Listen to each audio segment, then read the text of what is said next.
Sejam muito bem-vindos ao Doxa e Episteme. Hoje temos mais um episódio do bloco Mundo das Ideias, com o tema A Estratégia da Raposa e a Força do Leão em Nicolau Maquiavel. Imagine-se como um líder supremo em uma cidade-estado do século XVI, na Itália, como Florença ou Nápoles. Suas ordens são seguidas sem questionamento. Se desejar, pode enviar alguém para a prisão por difamar você ou por suspeitar de conspirações contra sua vida. Você tem à sua disposição tropas prontas para executar suas vontades. No entanto, está rodeado por outras cidades-estados governadas por líderes ambiciosos que cobiçam seu território.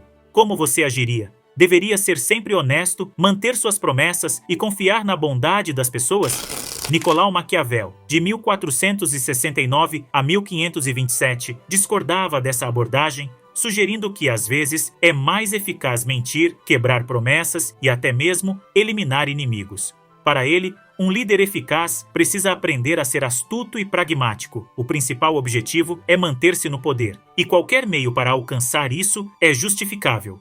O livro O Príncipe, onde Maquiavel explora essas ideias, causou polêmica desde sua publicação em 1532. Alguns o rotularam como imoral, enquanto outros o consideraram um retrato realista da política.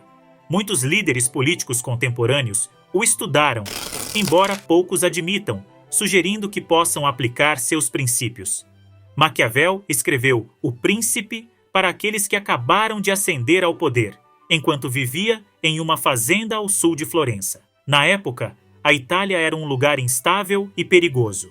Maquiavel, que tinha experiência como diplomata e conheceu diversos líderes europeus, admirava especialmente César Borgia, filho ilegítimo do Papa Alexandre VI, que dominou parte da Itália usando estratégias implacáveis. No entender de Maquiavel, Borgia agiu de forma correta, mas foi derrotado pela má sorte, um tema recorrente em sua própria vida e em suas reflexões. Quando os Médici, uma família extremamente rica, recapturaram o controle, Maquiavel foi encarcerado sob a alegação de participação em uma trama para derrubá-los. Enquanto alguns de seus colegas enfrentaram a execução, Maquiavel suportou torturas e foi posteriormente libertado por não ter confessado nada, mas foi exilado como punição.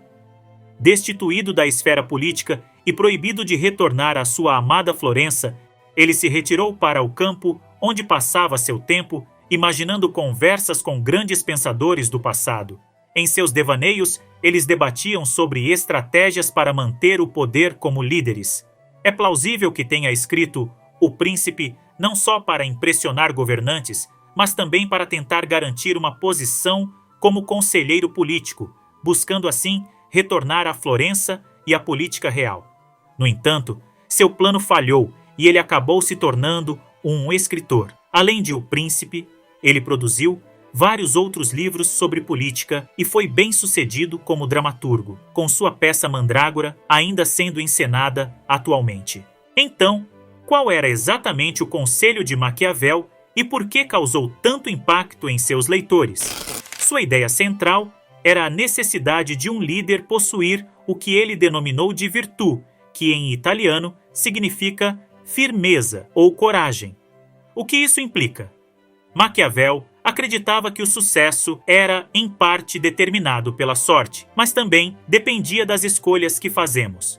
Ele argumentava que, apesar da influência do acaso em nossas vidas, não devemos nos resignar à passividade. Assim como um rio flui, algo que não podemos controlar, podemos construir diques para aumentar nossas chances de sobrevivência. Em resumo, um líder bem preparado e que aproveita as oportunidades tem maior probabilidade de sucesso do que aquele que não o faz. Maquiavel estava determinado a fundamentar sua filosofia na realidade. Ele ilustrava seus pontos com uma série de exemplos da história recente, muitos dos quais envolviam pessoas que ele conhecia pessoalmente. Por exemplo, quando César Borgia soube de uma conspiração contra ele, fingiu ignorância e atraiu os conspiradores para um encontro em Sinigaglia, onde os eliminou. Maquiavel viu isso como um exemplo de virtude. Em outra ocasião, quando Borgia governava uma região chamada Romanha, instalou um comandante brutal, Remirro de Diorco, para impor ordem através do terror. Quando a situação se estabilizou, Borgia se distanciou de Diorco, matando-o e expondo seu corpo esquartejado na praça pública. Maquiavel viu essa ação repugnante como uma demonstração de virtude, pois mostrava a capacidade de Borgia de manter o controle ao mesmo tempo que mantinha o apoio popular. Embora o povo estivesse contente com a morte de Diorco, o método brutal também os amedrontou, garantindo a Borgia sua posição dominante. Para Maquiavel, essa era a atitude corajosa e prática que um líder sensato deveria adotar. Isso sugere que Maquiavel concordava com a eliminação de indivíduos. Ele definitivamente aprovava em certas circunstâncias, se os resultados fossem justificados. No entanto, o propósito dos exemplos não era esse. Ele queria demonstrar que as ações de Borgia, ao eliminar seus inimigos e fazer de seu comandante Diorco um exemplo, foram eficazes. Isso produziu os resultados desejados e impediu um desastre iminente. Com sua abordagem rápida e implacável, Borgia permaneceu no poder e impediu que o povo de Romanha se revoltasse contra ele. Para Maquiavel, o resultado final importava mais do que o método utilizado. Borgia era considerado um príncipe eficaz, porque não hesitava em fazer o que fosse necessário para manter seu domínio. Maquiavel não endossaria assassinatos desnecessários, ou seja, matar por matar. No entanto, os assassinatos mencionados não se enquadram nessa categoria. Maquiavel acreditava que agir com compaixão nessas circunstâncias teria consequências desastrosas, prejudiciais tanto para Borgia quanto para o Estado. Maquiavel destaca que é mais vantajoso, como líder, ser temido do que ser amado. Idealmente, seria ótimo ser amado e temido, mas isso é difícil de alcançar. Se você depender de um povo que o ama, corre o risco de ser abandonado em momentos difíceis. Se for temido, o povo pensará 2 vezes antes de traí-lo. Isso reflete o cinismo humano e uma visão realista da natureza humana. Maquiavel considerava os seres humanos desconfiados, ambiciosos e desonestos. Para ser um governante bem-sucedido, é necessário reconhecer isso. É arriscado confiar que as pessoas cumprirão suas promessas, a menos que temam as consequências de não fazê-lo. Se você puder alcançar seus objetivos sendo bondoso, cumprindo suas promessas e sendo amado, faça isso, ou, pelo menos, finja. Caso contrário, você precisará misturar essas qualidades humanas com características mais animalescas. Alguns filósofos argumentaram que os líderes deveriam confiar em suas virtudes humanas, mas Maquiavel acreditava que, em certos momentos, um líder eficaz precisaria agir de forma mais astuta e agressiva, seguindo o exemplo da raposa e do leão. A raposa é sagaz e capaz de detectar armadilhas, enquanto o leão é poderoso e intimidador. Não é sábio agir apenas como um leão, confiando apenas na força bruta, pois isso pode levar a armadilhas. Da mesma forma, não se pode depender apenas da astúcia da raposa. Você também precisará da força do leão para se manter seguro. No entanto, se você confiar apenas na sua bondade e senso de justiça, não terá sucesso por muito tempo.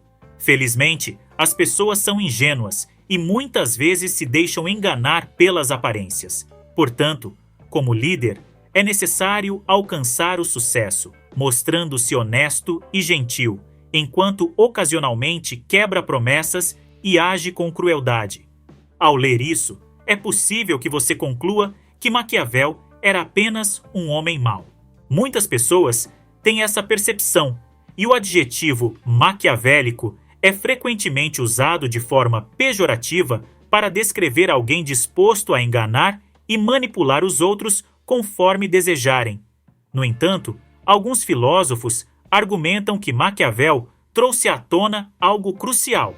Talvez o comportamento ético não seja adequado para os líderes. Enquanto é fácil ser amável no dia a dia e confiar nas promessas que nos são feitas, quando se trata de governar um estado ou uma nação, Confiar que outros países agirão de forma benevolente para conosco pode ser uma política perigosa.